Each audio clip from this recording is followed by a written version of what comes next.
10살 차이? 너 나중에 100% 후회해. 문화도 다른데 어떻게 감당하냐고. 나이 들면 후회할 거야.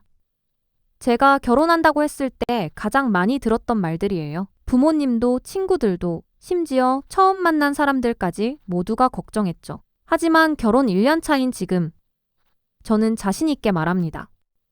이 10살 차이가 제 인생 최고의 축복이었다고요.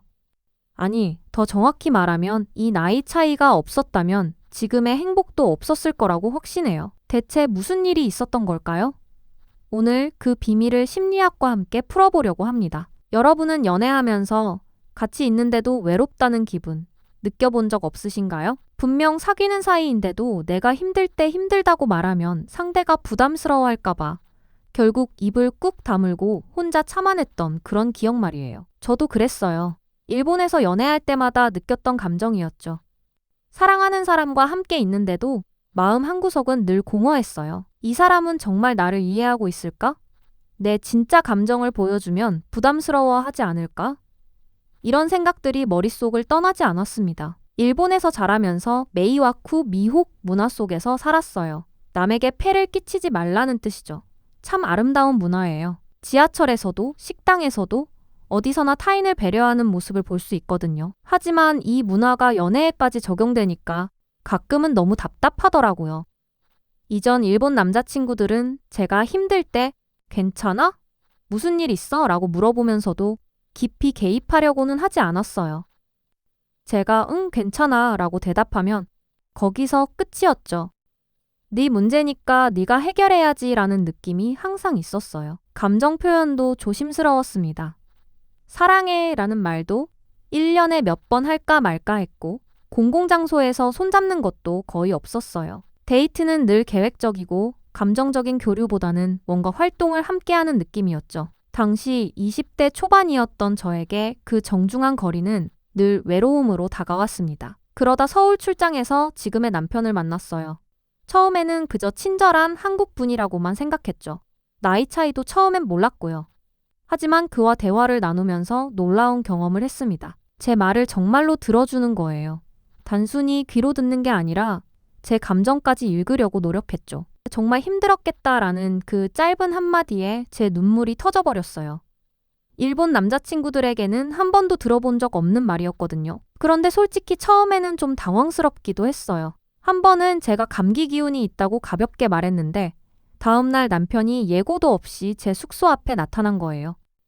손에는 약국 봉투 한 가득 죽, 과일, 비타민까지 들고요. 저는 정말 놀랐어요. 아직 사귀지도 않는 사이인데 이게 뭐지? 부담스러운데 나한테 뭘 바라는 걸까? 일본 문화에서는 이런 행동이 상대에게 빈을 지우는 것처럼 느껴지거든요. 그래서 제가 조심스럽게 물었어요. 이렇게까지 안 해주셔도 되는데 제가 부담스럽게 해드린 건 아닐까요? 그랬더니 남편이 웃으면서 이렇게 말했어요. 부담? 전혀 아니야. 나는 그냥 내가 빨리 나았으면 좋겠어서 그런 거야. 한국에서는 좋아하는 사람이 아프면 챙겨주는 게 당연한 건데? 넌 나한테 패 끼친 게 아니라 내가 널 좋아하니까 하고 싶어서 한 거야. 그 순간 저는 깨달았어요. 아, 이게 사랑을 표현하는 방식의 차이구나. 일본에서는 상대에게 폐를 끼치지 않는 게 사랑이라면 한국에서는 적극적으로 챙겨주는 게 사랑이구나. 그런데 여기서 궁금해지더라고요. 왜 10살 차이가 저를 이토록 편안하게 만든 걸까? 그냥 우연일까? 아니면 과학적인 이유가 있는 걸까? 찾아보니 정말 심리학적 근거가 있더라고요. 첫 번째 비밀은 시소의 법칙이에요. 심리학에서는 이걸 사회적 교환 이론이라고 부르는데 쉽게 말하면 관계는 시소와 같다는 거예요. 저는 20대 초반의 젊음과 활력, 배우고자 하는 열정을 가지고 있었어요. 새로운 것에 대한 호기심도 넘쳤고 일본 문화에 대한 이해도 깊었죠. 반면 남편은 30대 중반의 정서적 여유와 경제적 안정, 그리고 인생 경험을 가지고 있었어요. 20대 초반의 저는 솔직히 불안했어요.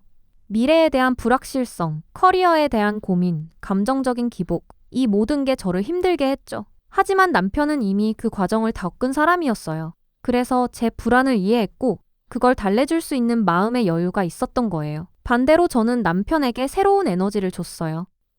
제 호기심, 배우고자 하는 열정, 그리고 일본 문화에 대한 이해, 이런 것들이 남편의 삶을 더 풍요롭게 만들어줬다고 하더라고요. 쉽게 말하면 우리는 서로에게 부족한 것을 채워줄 수 있는 관계였던 거죠.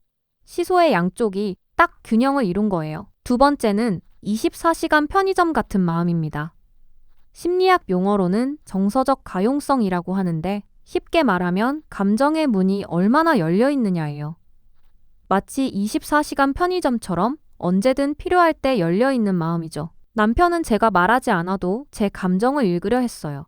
괜찮아 라고 물어보고 제가 응 괜찮아 라고 대답하면 일본 남자친구들은 거기서 멈췄죠. 문을 살짝 두드려보고 안 열리네 하고 돌아가는 거예요. 하지만 남편은 달랐어요. 정말? 표정이 안 좋은데? 무슨 일 있어? 말해봐. 내가 도와줄게. 이렇게 한 걸음 더 들어왔어요. 문을 노크하는 게 아니라 안으로 들어와서 손을 내밀어 준 거죠. 처음엔 부담스러웠어요. 나한테 왜 이렇게까지 하지? 폐가 되는 건 아닐까 하는 생각도 들었고요. 하지만 시간이 지나면서 깨달았어요. 이게 진짜 정서적 가용성이구나. 그는 항상 제 감정에 열려 있었고 제가 필요할 때 언제든 다가올 준비가 되어 있었어요. 이게 30대 남성의 정서적 성숙도에서 나온다는 걸 나중에 알았죠. 20대 남자들은 아직 자기 감정 조절도 버거운 경우가 많아요. 하지만 30대가 되면 자기 감정을 다룰 줄 아니까 타인의 감정까지 돌볼 여유가 생기는 거예요. 타인의 슬픔까지 안아줄 수 있는 공간이 마음속에 생기는 거죠. 마지막 세 번째는 인생의 안전벨트입니다. 심리학에서는 안정애착이라고 부르는데 관계에서 느끼는 안정감 같은 거예요. 차가 급정거해도 흔들려도 안전벨트가 있으면 안심이 되잖아요. 나이 차이에서 오는 포용력이 바로 그 안전벨트 역할을 했어요. 남편은 저보다 10년을 더 살았고 그만큼 더 많은 실패와 성공을 경험했어요. 그래서 제가 실수하거나 불안해할 때 그는 여유롭게 말했어요. 괜찮아. 나도 네 나이 때 똑같았어. 시간이 해결해 줄 거야. 그리고 내가 옆에 있을게. 이 말이 주는 안정감은 엄청났어요. 동갑내기 남자친구들과는 느낄 수 없었던 거죠. 그들은 저와 같은 불안을 공유했고 서로 의지하기보다는 각자 헤쳐나가야 했어요. 같은 배를 탄 승객들끼리 서로 붙잡고 있는 느낌이었다면 남편은 이미 항해를 마치고 돌아온 선장 같았어요. 결혼을 결심한 결정적인 순간이 있었어요. 제가 일본에서 커리어 전환 문제로 정말 힘들어할 때였죠. 저는 당시 회사에서 승진 제안을 받았지만 동시에 한국으로 이직할 기회도 있었어요. 정말 고민이 많았죠. 부모님은 일본에 남으라고 하셨고 친구들도 안정적인 커리어를 포기하는 게 아깝다고 했어요. 그때 남편이 이렇게 말했어요. 네 인생이야. 내가 결정해. 나는 네가 어떤 선택을 하든 지지할 거야. 일본에 남으면 내가 자주 갈게. 한국으로 오면 네가 적응할 수 있도록 내가 도와줄게. 중요한 건 네가 행복한 거야. 나는 내 곁에 있을 거고 그게 어디든 상관없어. 그 순간 깨달았어요.